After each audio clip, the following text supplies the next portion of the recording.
I live in Detroit, Michigan, and this happened to me a few years ago. I don't even like to think about it, but I know writing it out may help me set those horrific experiences free in a healthy way. After graduating from undergrad, financial strain led me to a temporary stay with my brother while I awaited acceptance into graduate school. When I was finally admitted to the MBA program, I found an affordable apartment near Detroit, nestled amid a picturesque garden. The summer was coming to an end, and I really needed to find a place before the fall semester started. After days of searching, I finally found an apartment that fit my budget and was in a decent location. What truly drew me in, however, was its setting. Nestled amid lush greenery and surrounded by towering oak trees, the complex exuded a serene, almost enchanting allure. The tour showcased an underground swimming pool and a spacious shared laundry room, both connected to the apartment's cozy lobby, where tenants would go whenever they needed assistance. Adding to the charm, a vibrant flower garden flourished just outside, giving it the perfect final touch. The application process was swift, and before I knew it, I was moving into what seemed like the perfect place. It almost felt too good to be true, but after all the stress, financial strain, and misfortunes I had endured, I convinced myself I deserved this moment of peace. But that peace didn't last. From the moment I arrived, an oppressive heaviness settled over the apartment. At first, I dismissed it, attributing it to exhaustion from unpacking, but then came the nightmares. Every night, for the first 3 nights, I had the same recurring nightmare. I found myself trapped in the same flickering hallway, the air thick with agony. On the first night, I heard the tortured wails of a man. The next night, it was identical, but instead of a man, it was a woman's cries of despair. By the 3rd night, it was the haunting sobs of children. Each repetition grew more disturbing, the terror clinging to me long after I woke up. After the 3rd night, I could no longer ignore the feeling of being watched. Whether I was showering, eating, studying, or even sleeping, the sensation of unseen eyes bore into me. Sometimes it was so overwhelming I'd whip around, expecting to see someone, but there was never anyone there. I tried to rationalize it, chalking it up to nerves, but deep down, I knew something was terribly wrong. Unlike most people, I didn't dismiss these encounters as tricks of the mind. My background in quantum physics, science, and spirituality had already led me to a chilling realization. Ghosts, as we imagine them, are not just lingering spirits of the dead. They are something far more complex. At the quantum level, we are not solid beings, but rapidly vibrating particles of energy. According to the laws of thermodynamics, energy cannot be created or destroyed, only transformed. When we die, our bodies decay, but our energy, or what some might call a soul, remains.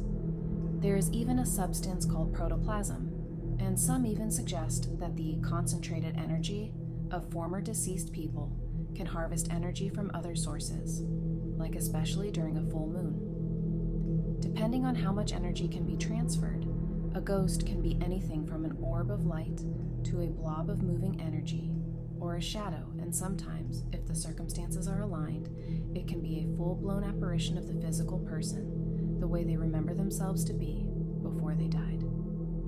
Other times it can use whatever energy it has to manipulate or move items, but I still do not understand why some are stronger, more ominous than others. Also, why do they do this stuff? The paranormal presence I was dealing with definitely felt angry and evil. Even when I tried acknowledging its presence, things would get worse. So anyway, in that apartment, I was certain I wasn't alone. I tried so hard to convince myself that it was just my wild imagination, but deep down I knew what was really happening. I just didn't want to admit it for the sake of my own peace. What made me confirm that it was something paranormal or beyond this world was my cat, around the 2nd week after moving in. His behavior took a disturbing turn. As I sat in the living room one evening, my cat meowed incessantly and stared fixedly at an empty space behind me. His gaze was unblinking and intense, sending shivers down my spine. Despite my attempts to comfort him, he remained transfixed, shifting his fearful stare toward the door. Over the next few weeks, weird phenomena escalated. Objects vanished only to reappear in bizarre locations. My cat's behavior grew erratic. One night, after a few glasses of wine, I decided to record some music in my walk-in closet.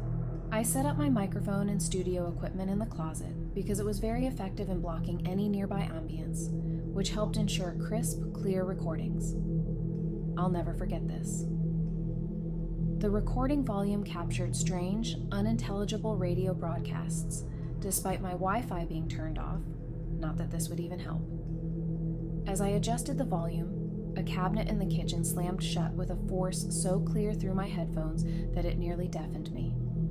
The unmistakable noise confirmed something was definitely inside of my apartment. At this time, I had a wine bottle inside the closet with me. I specifically remember it was almost empty, and I was going to grab another bottle. Instead, I just finished what was left and placed it right next to the Scarlett interface. It's the tool I use to record from the microphone, and it is also where I adjust the volume recording settings. After hearing the cabinet shut, I opened the closet door and saw the empty wine bottle drop, as if it was in midair and fell on the futon in my room. My heart sank, because this was the very first time I was able to confirm something was messing with me. I sharply turned around to see if perhaps I foolishly left another empty bottle there, but I didn't. The empty wine bottle had definitely moved, and what scared me even more is the fact that I'm not a big drinker. Once in a while, I'll have some wine and make music or just have a glass while eating steak or while writing. I know I wasn't drunk or disoriented, so I quickly grabbed the empty bottle and went to the kitchen to throw it out. When I entered the kitchen, my heart dropped again. Not only did I hear a cabinet close while inside the closet, I was now staring at the wine cabinet, which was now open. This really freaked me out because I am so OCD when it comes to stuff like that. I also never leave a closet or drawer open. It just really bothers me. I don't know why, but it does. For the wine, I always stored the bottles in the cabinet neatly, with the front of the bottles facing me. But when I went to close the cabinet, all 3 other bottles I had, still closed, were now shifted. One bottle was knocked on its side, and the other 2 had their fronts facing each other, almost as if they looked like 2 inanimate objects having a conversation. I remember getting so freaked out that I moved them to the lower cabinet, in case they should ever somehow fall out and break. At this point, my cat, once playful, now spent his time hiding in corners or the closet. His eyes were dilated and his movements jerky. His meows turned into low, guttural cries. At times, he sat rigidly, staring at nothing with unnatural focus. Attempts to distract him were futile. He remained in his trance-like state. The situation worsened. My cat became unapproachable and contorted his body in unnatural ways. I captured these disturbing moments on video, his body twisting at impossible angles, his back propped up as if supported by some unseen force. I feared he was possessed or afflicted by some malevolent force. Despite trying various protective measures and spiritual remedies, nothing alleviated the disturbances. The apparition ceased as soon as we left the apartment to visit my parents, reinforcing my belief in a dark presence. My cat's agitation and the unexplained events convinced me the apartment was indeed haunted. My cat has such a strong personality, he loves to go out and explore. I always let him out of the apartment, and he'd always be there waiting for me when I'd leave, to let him back in. One day he never returned, and I was very worried. It was around 4 a.m., and I saw him. Right outside my little porch. I lived on the 2nd floor, but we had a shared patio on the 1st floor. I saw my cat having sex with an invisible entity. It was so traumatizing. My cat was drooling. I've never in my life seen a cat drool. His eyes were shifted behind his head, and he was thrusting back and forth. I yelled his name, and he immediately snapped out of it. When he regained a sense of where he was, he darted straight towards me as if he was running away from the devil himself. I have so many more stories, evidence, videos, and photos which prove something was very weird about that apartment. Sometimes I remember waking up feeling possessed. I jerk my body around. One night I was sleepwalking. I never sleepwalk, and was in the kitchen standing there with the faucet on, and I was literally just standing there. Another time, I got a pizza and put it on the kitchen counter after work. I put my keys on the hook, went to my bedroom to change, and came back to find the pizza missing. I was so confused that I even went back to my car to see if I forgot it. I convinced myself it was cognitive blindness. Number. When I came back, super confused, my heart dropped. The pizza box was on the floor of my living room, wide open, and my car keys were somehow on top of the pizza box. How? I literally just took my keys off the hook to unlock my car when I thought my pizza was still in there. One night, things got so bad that I woke up sweating and felt like something was pressing my chest down. My cat at this time was digging his face into me, clearly afraid of what entity he was able to see. I then heard this weird voice say, "Here, kitty, kitty." OMFG, I didn't even pack. I grabbed my cat, my keys, my phone, my wallet, and sped my ass out of there at 3 a.m. and went to my parents' house. Eventually, I stopped sleeping there. I'd only go during the day, and whenever it was night, I'd pack my things and sleep at my parents' house with my cat. After moving out, my cat's behavior returned to normal. The relief was immense as the dark energy seemed to lift once we left.